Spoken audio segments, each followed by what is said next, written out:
Bharatiya Janata party को उन्हीं के गढ़ में हराने वाले प्रशांत किशोर क्या अब बीजेपी के गठबंधन में शामिल होंगे? क्या सम्राट सरकार का हिस्सा बनेंगे? अगर कोई मंत्री पद का ऑफर मिला तो क्या वह स्वीकार कर लेंगे? क्या होगा अगला कदम? इस पर बहुत चर्चा हो रही है। देखिए, सम्राट चौधरी ने जिन हालातों में जीत दर्ज करी है बांकीपुर सीट पर, वह बहुत ज्यादा सुर्खियों में है। क्योंकि अगर आप देखें, पिछले 30-35 साल लगातार इस सीट पर जीतती आ रही बीजेपी और ऊपर से इसी सीट से जीतते आ रहे विधायक जो है नितिन नवीन रहे, उन्होंने बीजेपी ने आगे कर कर राष्ट्रीय अध्यक्ष बनाया, राज्यसभा सदस्य बनाया। फिर उसके बाद अगर आप देखिए तो हार गए, तो बहुत बड़ी हार मानी जा रही है। और अभी बीजेपी का पहली बार बिहार में सीएम बना, और सीएम रहते हुए भी बीजेपी अपनी सीट हार गई। इतना पुराना किला, चर्चा तो हो रही है। लेकिन इस बात की चर्चा भी शुरू हो गई कि बीजेपी के ही उम्मीदवार को हराया है प्रशांत ने, लेकिन क्या कल को बीजेपी के साथ ही नजर आएंगे? क्या नीतीश और सम्राट के साथ मिलकर सत्ता में नजर आएंगे? क्या जेडीयू, बीजेपी और तमाम साथियों का जो गठबंधन है उसमें जनसुराज की भी एंट्री होगी? वैसे तो बांकीपुर सीट पर बीजेपी हारी है, हार के बावजूद भी कोई रुकावट नहीं, सरकार चलने में बड़े आसानी से सरकार चलेगी और अब भी 200 का आंकड़ा पार है, ये समझ कर रखिए।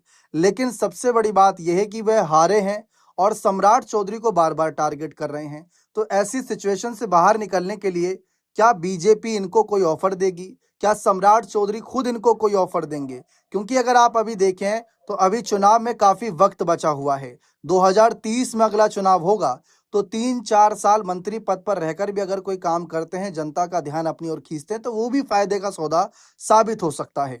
इस बीच सम्राट चौधरी के बयान की हम बात करें तो उन्होंने हार के बाद कहा बीजेपी की कि लोकतंत्र के महापर्व में बांकीपुर विधानसभा उपचुनाव में जनता ने जनसुराज को चुना है।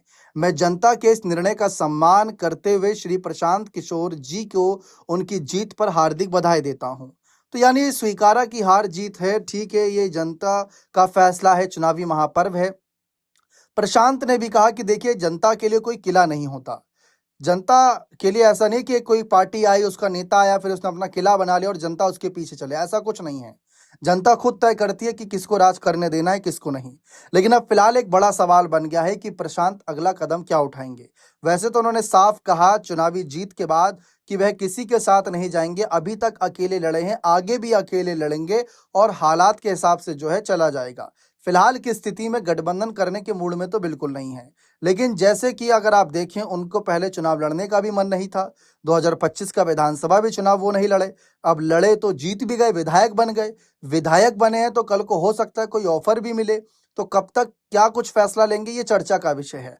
आपको क्या लगता है, क्या सम्राट चौधरी सरकार में प्रशांत को अगर ऑफर मिलता है तो क्या इन्हें चले जाना चाहिए, या फिर इन्हें अकेले राजनीति करनी चाहिए, अकेले लड़ाई लड़नी चाहिए और बिहार 2030 चुनाव की तैयारी करनी चाहिए? आप अपनी राय कमेंट सेक्शन में इस मामले पर अवश्य रखिएगा।